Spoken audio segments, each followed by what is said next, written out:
the floor where they drop like bombs. Faceless voices running all the cons. Digital whispers in the binary night. No light, no face, pure sound, no sight. Stories unfold in the dark unscrolled. Echoes of silence, secrets untold. Waves crash loud in this audio cave. No mic, no fame, just the sound we crave. Tune and turn up, let the silence break.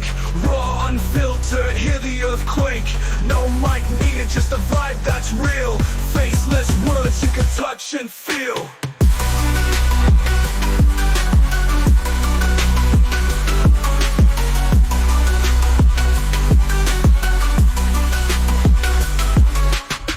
In shadows, voices untamed. No need for spotlight, no claim to fame. Just a beat of life in a stream of thought. Every word a punchline, no need to be taught. Just listen close, no visuals needed. Raw conversation, unprocessed, unseated. Feel the pulse in every sentence said. No distractions, just thoughts in your head. Whispers of the streets, rumbling through. Faceless yet vivid, a world in view. No mic, just souls, connecting in flow. Pure and raw, let the rhythm go.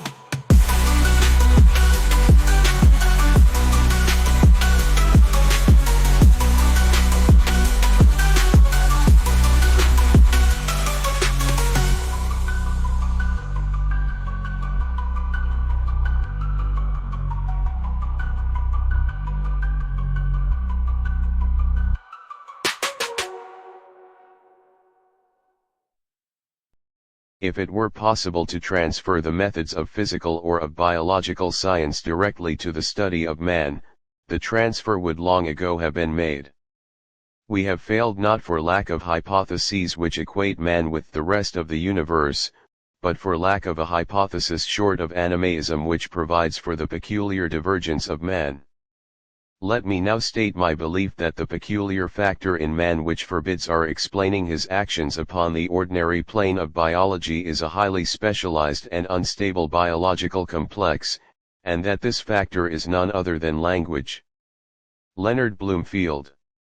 Leonard Bloomfield was a prominent American linguist who significantly shaped the field of structural linguistics in the United States during the mid-20th century. His 1933 publication, Language, stands as a foundational text in American structural linguistics. He contributed greatly to Indo-European historical linguistics, and the description of Austronesian and Algonquian languages. Furthermore, he emphasized a scientific, data-driven approach to linguistic analysis, and is considered the father of American distributionalism. Leonard Bloomfield's early life laid the groundwork for his significant contributions to linguistics.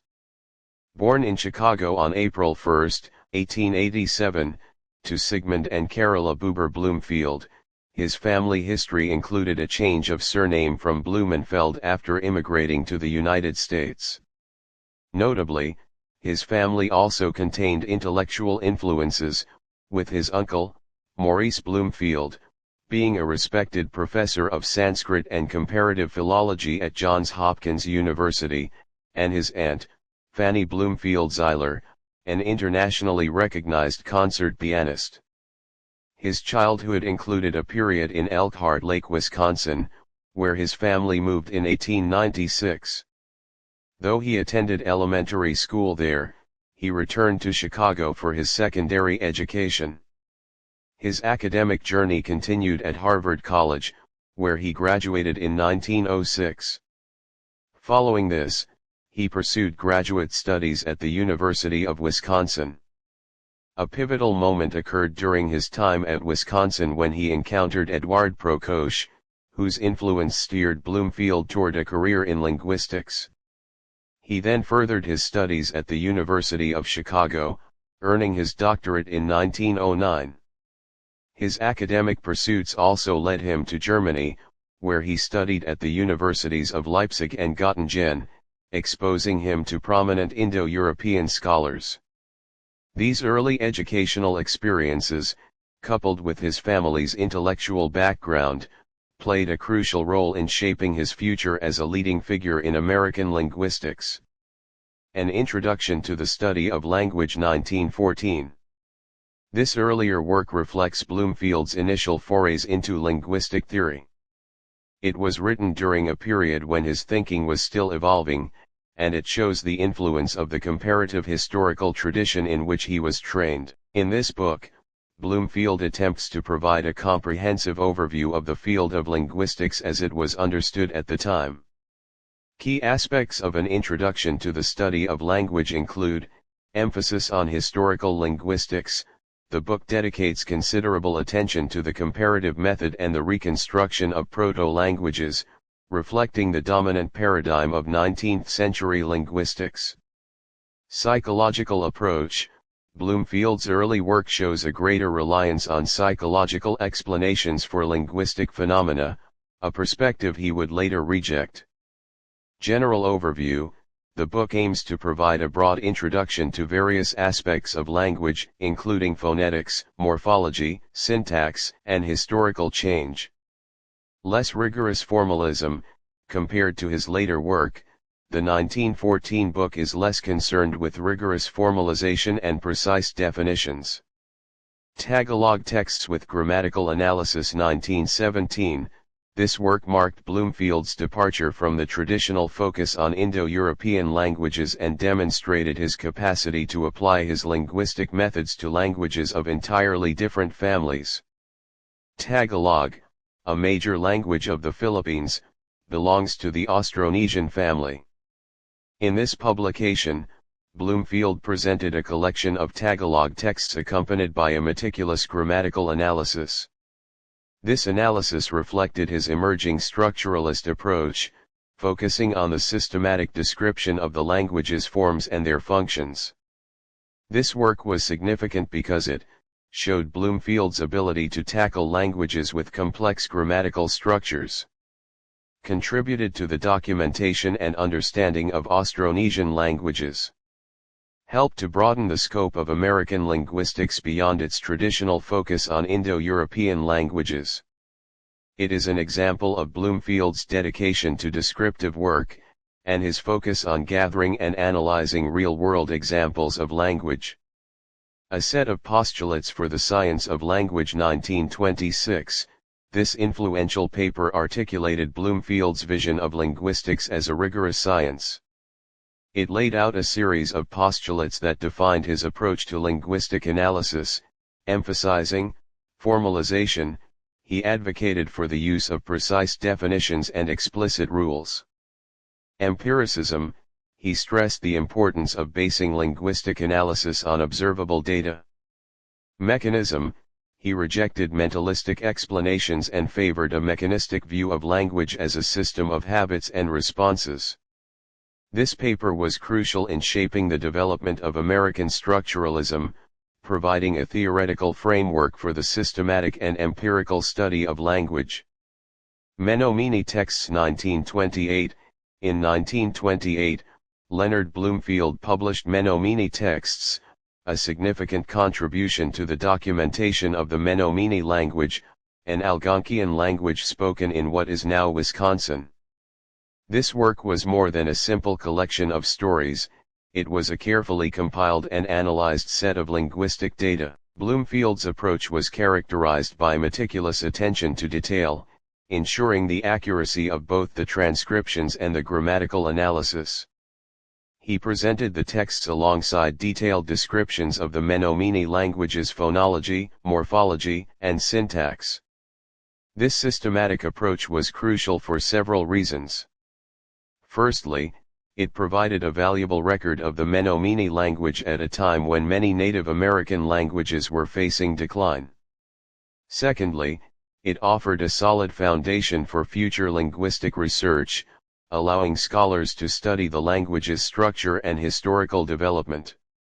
Thirdly, it served as a means of preserving the cultural heritage of the Menominee people, capturing their narratives and linguistic expressions. The grammatical analysis accompanying the texts allowed for a structured and scientific investigation of the language, which was in line with Bloomfield's developing structuralist approach. Sacred Stories of the Sweet Grass Cree 1930. 2 years later, In 1930, Bloomfield released Sacred Stories of the Sweet Grass Cree. This publication focused on the Cree language, another Algonquian language, specifically the dialect spoken by the Sweet Grass Cree. This work was particularly significant for its focus on the narratives that held cultural and spiritual importance for the Cree people. Bloomfield's careful transcription and analysis of these sacred stories preserved not only the language itself but also the rich oral traditions and cultural values of the community. He provided a level of linguistic detail that allowed for a deep understanding of the language's structure, and the narrative's structure. The work is a valuable resource for linguists and anthropologists alike, as it provides insights into both the linguistic and cultural aspects of the Sweet Grass Cree. The meticulous nature of Bloomfield's work ensured that future generations would have access to these invaluable cultural artifacts. The collection of stories provided insight into the worldview of the Cree people. Language 1933. This later work is considered Bloomfield's magnum opus and a cornerstone of American structural linguistics. It represents a significant shift in his thinking, marked by a rejection of mentalism and a strong emphasis on empirical observation and formal analysis. Key aspects of language include: behaviorist approach. Bloomfield adopted a behaviorist perspective, arguing that linguistic meaning should be understood in terms of observable stimuli and responses. This led him to reject introspective methods and prioritize the analysis of observable linguistic data. Emphasis on distributional analysis. The book emphasizes the importance of analyzing the distribution of linguistic elements to determine their function and meaning. This approach, known as distributionalism, became a hallmark of American structuralism. Rigorous formalism. Bloomfield advocated for a precise and systematic approach to linguistic analysis, emphasizing the importance of clear definitions and explicit rules. Rejection of mentalism. He explicitly rejected mentalistic explanations of language, arguing that linguistics should focus on the observable aspects of language behavior. Focus on structural analysis. The book provides detailed descriptions of phonology, morphology, and syntax, emphasizing the structural relationships between linguistic units. Systematic description of language. It attempts to provide a scientific and systematic way to describe all human languages. Plains Cree Texts 1934. In 1934, Bloomfield published Plains Cree Texts, further expanding his documentation of the Cree language, this time focusing on the Plains Cree dialect. This work continued his pattern of meticulous transcription and comprehensive grammatical analysis.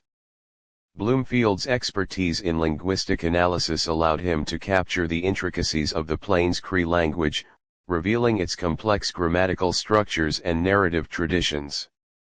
The publication provided a significant contribution to the linguistic study of the Cree language, offering a detailed and accurate record of its forms and functions. This work, like his previous publications, served as a valuable resource for researchers and scholars interested in Algonquian languages and Native American cultures. He provided a strong base for future linguistic researchers to build upon. This work is another example of his dedication to preserving the languages of the native peoples of North America. Linguistic Aspects of Science 1939. In this work, Bloomfield explored the relationship between linguistics and other scientific disciplines. He argued that linguistics, as a science of language, could provide valuable insights into human cognition and behavior. He discussed the importance of clear definitions, rigorous methodology, and objective observation in scientific inquiry. This work shows the breadth of his thought, and his desire to place linguistics firmly within the scientific community. Leonard Bloomfield, a highly influential figure in American linguistics, passed away on April 18, 1949, in New Haven, Connecticut.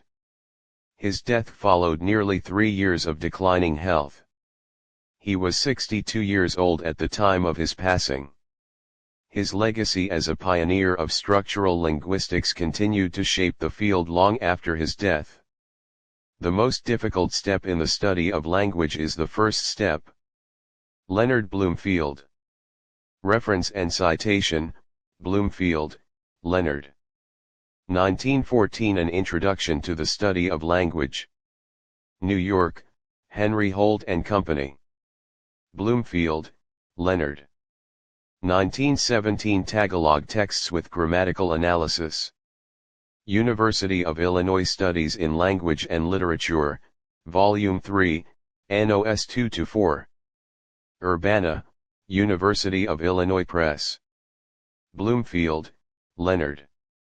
1926 A Set of Postulates for the Science of Language. Language, Volume 2, Number 3, pages 153 to 164, Bloomfield, Leonard.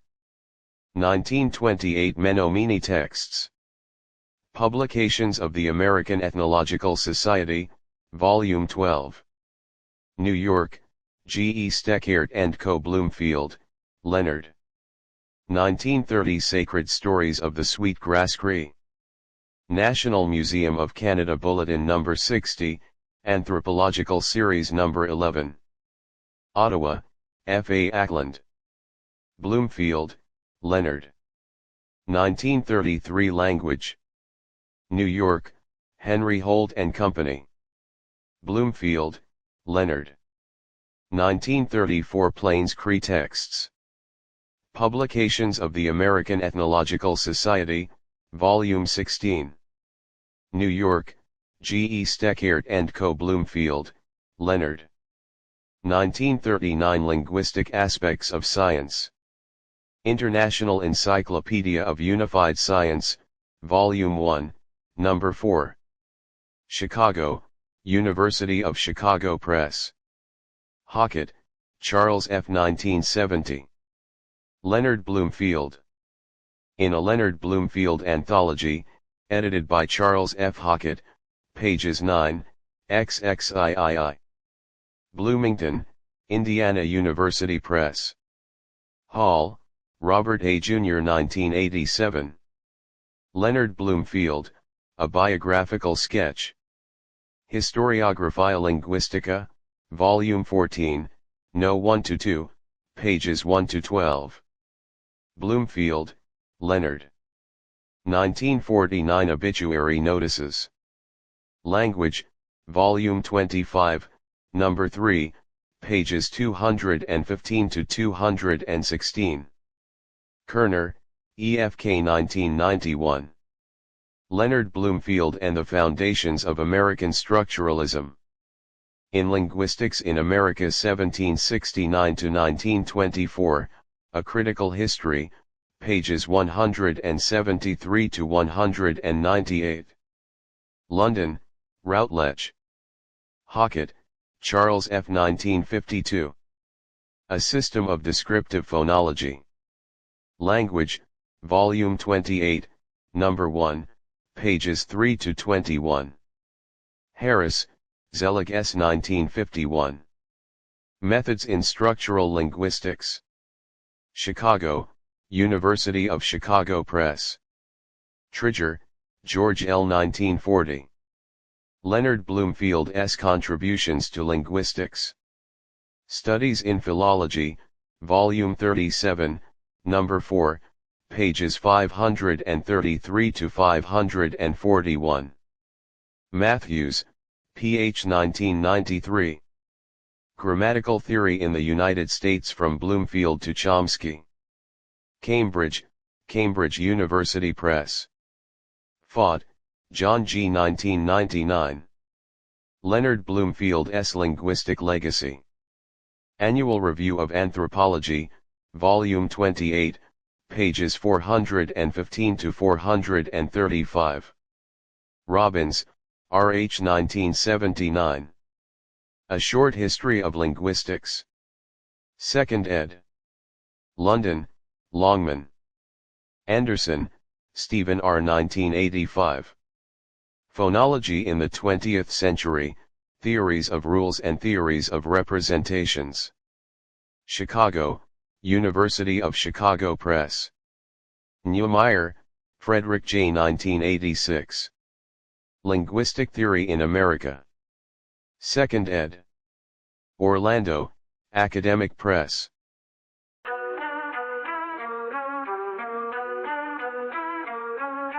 Mics on the floor where they drop like bombs. Faceless voices running all the cons. Digital whispers in a binary night. No light, no face, pure sound, no sight. Stories unfold in the dark unscrolled. Echoes of silence, secrets untold. Waves crash loud in this audio cave. No light, no fame, just the sound we crave. Tune in, turn up, let the silence break. Raw, unfiltered, hear the earthquake. No mic needed, just the vibe that's real. Faceless words you can touch and feel.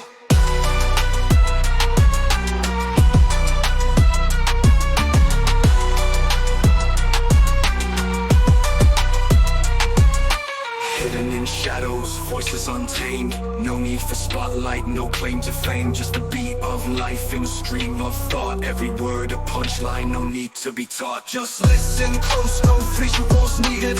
Raw conversation, unprocessed, unseated. Feel the pulse in every sentence said. No distractions, just thoughts in your head. Whispers of the streets, rumbling through. Faceless yet vivid, a world in view. No mic, just souls, connecting in flow. Pure and raw, let the rhythm go.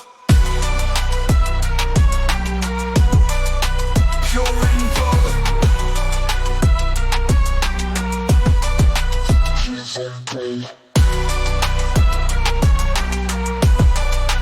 Pure and raw.